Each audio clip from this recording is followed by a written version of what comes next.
14 বছরের একটি ছেলে হারিয়ে গেছে। চারপাশে এত মানুষ, অথচ কেউ নেই যে সত্যিটা বলতে পারে। 14 বছরের মাদ্রাসার ছাত্র মোহাম্মদ আব্দুর রহিম 48 দিন ধরে নিখোঁজ। মনে হয় যেন একরকম হাওয়ায় মিলিয়ে গেছে সে। তার পরিবার দিশেহারা। বড় ভাই রেল স্টেশন থেকে রেল স্টেশনে খুঁজে ফিরছেন ছোট ভাইকে, কিন্তু এখনো নেই কোনো সন্ধান।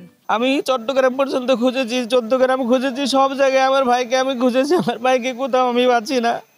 তাই দেশবাসীর কাছে আমার অনুরোধ থাকবে যে আমার ভাইটাকে যদি কোথাও দেখে থাকেন তাহলে আমার মোবাইল নাম্বার এখানে যেটা দেওয়া আছে 01770964010 এই নাম্বারে আমাকে একটু ফোন দেবেন, আমি সেখান থেকে গিয়ে নিয়ে আসবো। যে বিশ্বাসগুলোকে আমরা মিউচুয়াল ট্রাস্ট ব্যাংক পিএলসি বিশ্বাস করি প্রবলভাবে, একে অপরের বিশ্বাস হয়ে। Mutual trust bank, you can bank on আস।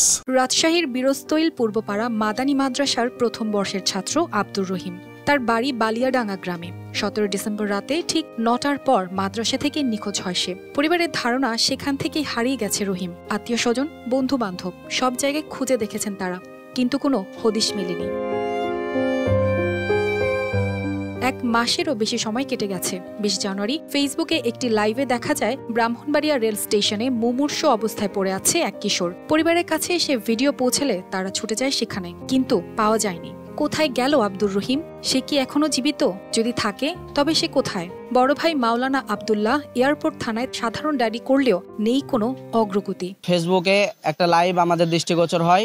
সেই লাইভে দেখা যায় যে সে ব্রাহ্মণবাড়িয়া রেল স্টেশনে খুব মুমূর্ষু অবস্থায় সে সেখানে শুয়ে আছে।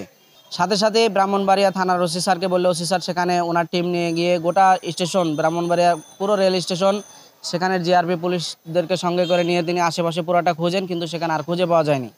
তৎক্ষণাৎ আমি রাজশাহী থেকে আমার আব্বা 2 জন মিলে আমরা সেখানে রওনা দিই। 20 জানুয়ারিতেই রওনা দেওয়ার পরে আমরা পুরা ব্রাহ্মণবাড়িয়া পোস্টারিং করেছি এবং সেখানে মাইকিং করেছি। ব্রাহ্মণবাড়িয়ার সামাজিক যোগাযোগ মাধ্যমগুলোতে আমরা দিয়েছি, কিন্তু আমার ভাইয়ের খোঁজ আর সেখানে কোনোভাবে আমরা পাচ্ছি না।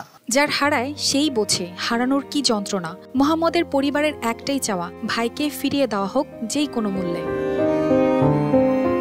News desk, RTV।